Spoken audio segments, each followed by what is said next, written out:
મારા બધા દર્શકોને મારા સીતારામ. ભાઈ, રાજુલાની ધરતી હવે રાજકીય ગતિવિધિઓથી ભરપૂર થવા મળી છે. આમ તો અમરેલી જિલ્લામાં રાજકીય ગતિવિધિ રોજ કંઈક ને કંઈક નવું તો મળે જ, કંઈ નહીં તો પછી છેલ્લે ભરત કાનાબારનું તીખું ટ્વીટ તો તમને જોવા મળે જ. પરંતુ ખેર, હવે સુરતની વાત રાજુલામાં થઈ રહી છે. વાત નિલેશ કુંભાણીની છે. હવે નિલેશ કુંભાણી ભારતીય જનતા પાર્ટીમાં જોડાશે કે કેમ એ સવાલો થઈ રહ્યા છે. સૌથી મોટો સવાલ એ છે કે જોડાય તો ફેર શું પડશે, ભાજપને ફાયદો શું, નિલેશ કુંભાણીને ફાયદો શું, અને સ્થાનિક સ્વરાજની ચૂંટણી પહેલાં નિલેશ કુંભાણી શું ભારતીય જનતા પાર્ટીમાં જોઈન થઈ જશે? શું એ પ્લાન પહેલેથી હતો? કારણ કે સુરતમાં જે જગ્યાથી નિલેશ કુંભાણી આવે છે અને સામાન્ય રીતે કોર્પોરેશનમાં આમ આદમી પાર્ટીની જે રીતે પકડ મજબૂત છે, તો શું નિલેશ કુંભાણીનો રોલ નક્કી થઈ ચૂક્યો છે? સરળ ભાષામાં, દેશી ભાષામાં સમજવાનો પ્રયાસ કરીશું. નિલેશ કુંભાણીના બદલાની વાતનો, દગાની વાતનો, ઘણી બધી વાતો એમણે કરી છે એક સમાચાર પત્રના ઇન્ટરવ્યૂમાં, પરંતુ ખેર એને ડીકોડ કરવાનો પ્રયાસ કરીએ. એ પહેલાં કહી દઉં, તમે નિષ્કર્ષ જોઈ રહ્યા છો. મારું નામ નિશિત રાજગુરુ છે.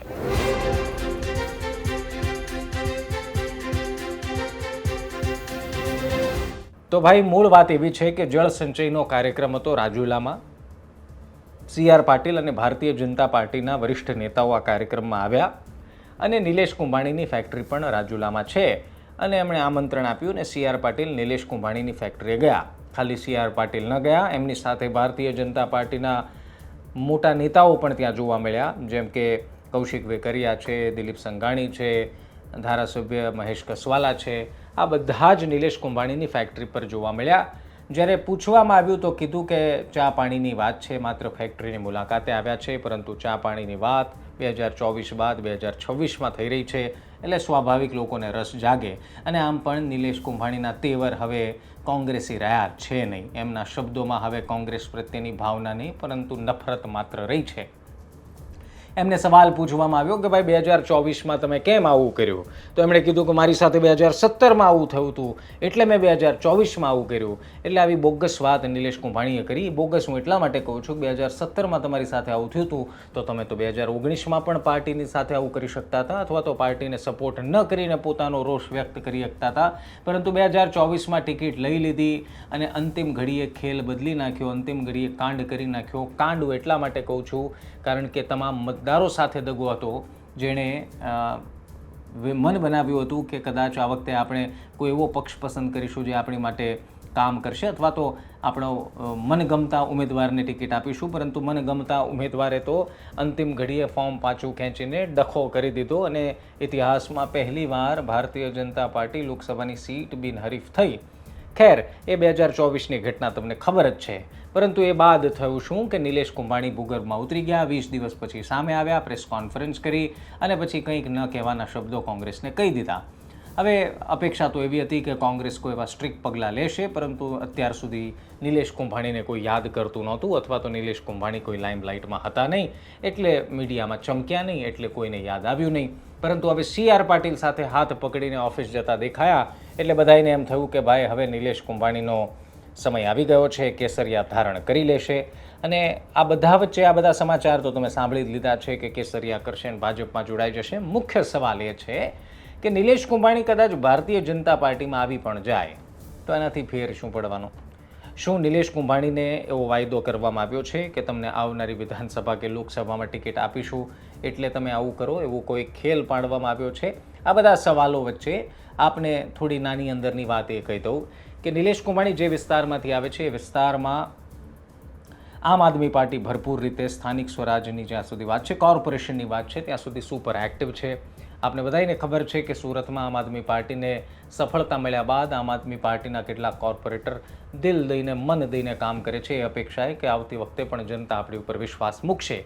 એવામાં નિલેશ કુંભાણી, હવે નિલેશ કુંભાણી પાસે અનુભવ તો કોર્પોરેશનનો છે, જે આપ જાણો છો. 2017 પહેલાં, 2017ના ટેન્યુઅર સમયમાં જ 2017માં જ્યારે એમને ટિકિટ આપવાની વાત કરી કામરેજથી, ત્યારે કોર્પોરેશનમાં સુપર એક્ટિવ હતા, કોર્પોરેશનની ચૂંટણીઓમાં સુપર એક્ટિવ હતા, એટલે એમની પાસે અનુભવ તો છે. અત્યારે પણ લોકો એવી વાત કરી રહ્યા છે કે નિલેશ કુંભાણી કદાચ સ્થાનિક સ્વરાજની ચૂંટણી પહેલાં ભાજપમાં જોડાઈ જશે અને ભાજપમાં જોડાઈને કોર્પોરેશનની ચૂંટણી લડશે. પરંતુ એ વાતમાં પણ થોડો દમ ઓછો લાગે છે. જેને 2017માં વિધાનસભાની ટિકિટ ઓફર થઈ હોય અને એનાથી વધારે 2024માં જેને લોકસભાની ટિકિટ ઓફર થઈ હોય, એ કોર્પોરેશનની ચૂંટણી લડે ખરા.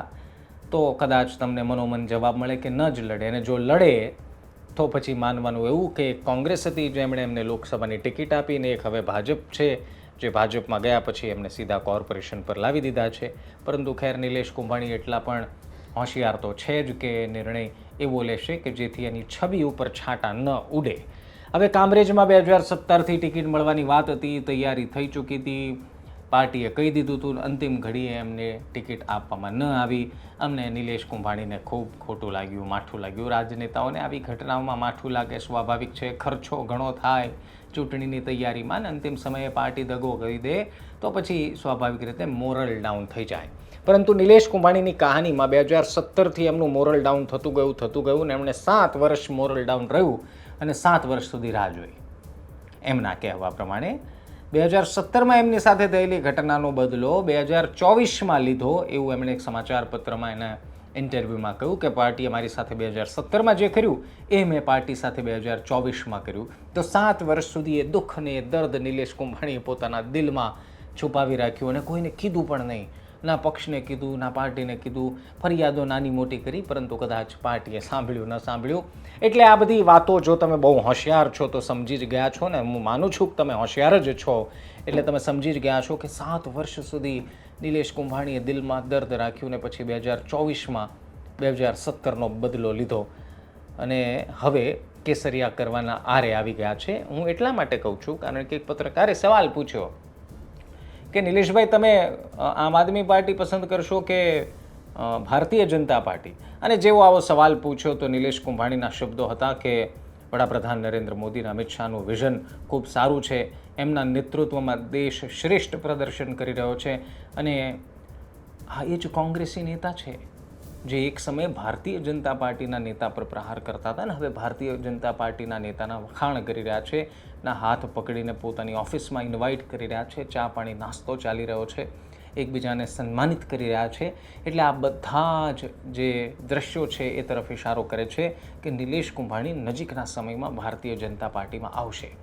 હવે પ્લાન કદાચ એવો પણ હોઈ શકે, અનુમાન લગાવીએ કે નિલેશ કુંભાણી જો ભારતીય જનતા પાર્ટીમાં આવે તો સમીકરણ થોડા ઘણા ફરક પડી શકે.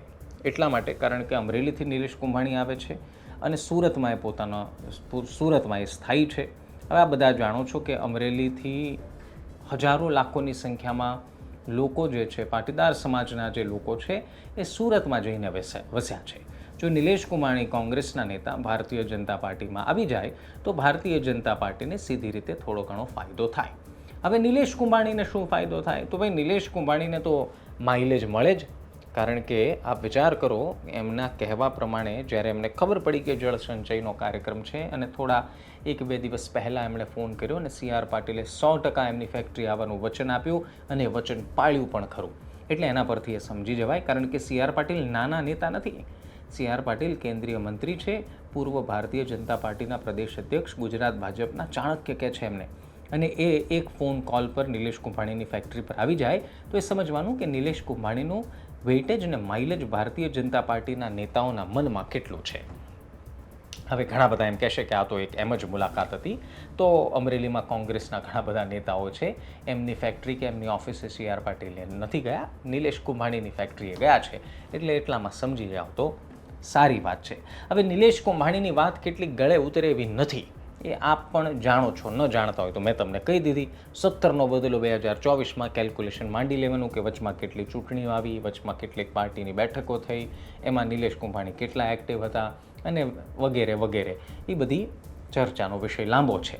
પણ સુરતથી જો ભારતીય જનતા પાર્ટીમાં નિલેશ કુંભાણી જોડાઈ જાય તો સ્થાનિક સ્વરાજની ચૂંટણીમાં થોડો ઘણો ફરક પડી શકે.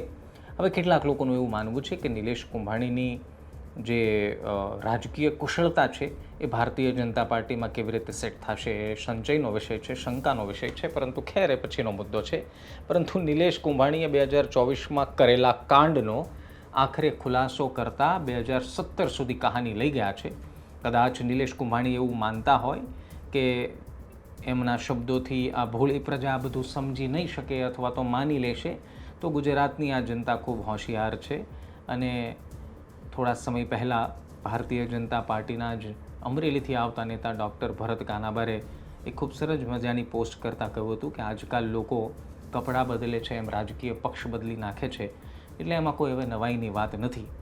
એનું બીજું એક્ઝામ્પલ આપ જોઈ લો, રાજુ કરપડા અત્યારના ખેડૂતોને પૂછી રહ્યા છે કે ક્યારે આપણે કઈ પક્ષમાં આપણે જવું જોઈએ, એની માટે સભાઓ કરી રહ્યા છે. અને એક વ્યક્તિ બોટાદના પણ છે, ઉમેશ મકવાણા, પોતાના અલગ પક્ષની જાહેરાત તો કરી છે, પરંતુ હવે સમય બળવાન છે. લોકો કહી રહ્યા છે કે ભારતીય જનતા પાર્ટી સાથે ડીલ થઈ છે, એટલા માટે ઉમેશ મકવાણા આમ આદમી પાર્ટીથી એમણે નાતો તોડી દીધો છે, પરંતુ એ બધો ચર્ચાનો અલગ વિષય છે. નિલેશ કુંભાણી હવે આવનારા સમયમાં તમને ગળામાં કેસરિયા ખેસ સાથે જોવા મળે તો નવાઈ નહીં. અત્યારના તો કહે છે કે નિર્ણય નથી લીધો, અને બાકી જેમ બધા નેતાઓ, પક્ષ પલટુ નેતાઓ કહે છે એવા જ શબ્દો એમના હતા કે કાર્યકર્તાઓને પૂછીશું, અમારા સમર્થકોને પૂછીશું. જાણે એમના સમર્થકો કહે કે કોંગ્રેસમાં રોકાઈ જાવ તો એ જાણે કોંગ્રેસમાં રોકાઈ જવાના હોય.